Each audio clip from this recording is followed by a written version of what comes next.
Chapter 1.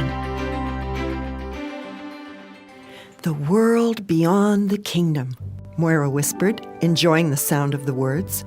What a wonderful place it must be. The two charming visitors looked at each other knowingly and moved closer to Moira.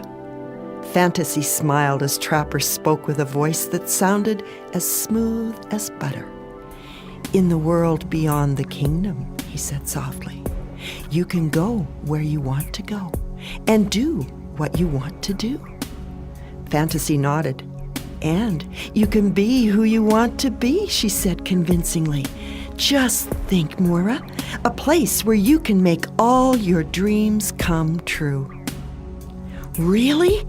Moira responded hopefully, then flipped through the magazines Trapper and Fantasy had given to her. The pages were filled with pictures of shining buildings, tents and balloons, and the smiling faces of all the people who lived in the world beyond the kingdom. Trapper spoke again in his buttery voice.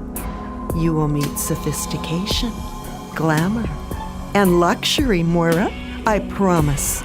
They are good friends of ours, and you will get to know true happiness. Fantasy looked at her watch and nodded. Well, we need to run. We have an appointment with Opportunity right now.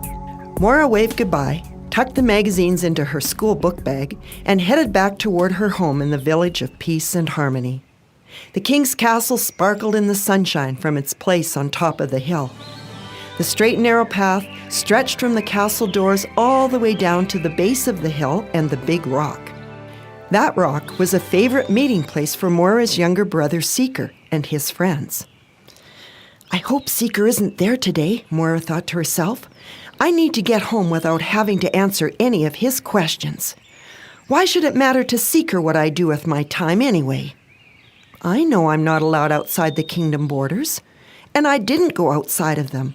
I just went to the edge. I didn't do anything wrong.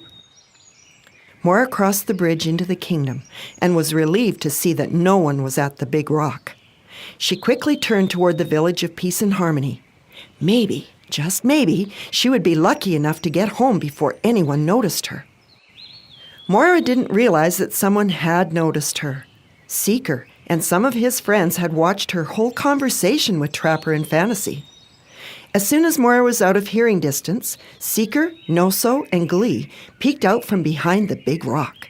Then Dawdle and Slow peered out from behind them. See? I told you, Seeker said, shaking his head and sitting down on the rock. No wonder she hasn't been coming to the Adventure Club meetings lately, Noso said. All the reasons she gave. I bet none of them were true. Glee sat down on the rock beside Seeker. She was very upset. I didn't believe you, Seeker, she whispered. I still can hardly believe this is happening. Why would Moira go out there? Dawdle and Slow asked together. That's what I'd like to know, Seeker said. I'd also like to know the names of the people she was talking to. I've been thinking that maybe I should just go and find them and tell them to leave my sister alone. Noso shook his head. No, never do that, Seeker. I know who they are. You do? Seeker and Glee asked together. Noso nodded. I was reading about them in the King's Library just last week. Their names are Trapper and Fantasy. They've been around for a very long time. Every day, they walk near the kingdom borders looking for children who are almost grown up, people right around Moira's age. Why? Seeker asked, his heart beating faster. They tell them lies about how much fun it would be to live in the world beyond the kingdom. They make the lies sound like the truth. Moira needs our help, Dawdle said. Slow nodded. Well, what can we do? She asked. Should we tell the other kids? Noso asked. After all, Moira is a leader of the Adventure Club. The kids should know. Seeker shook his head. Let's wait. I'll try talking to her tonight.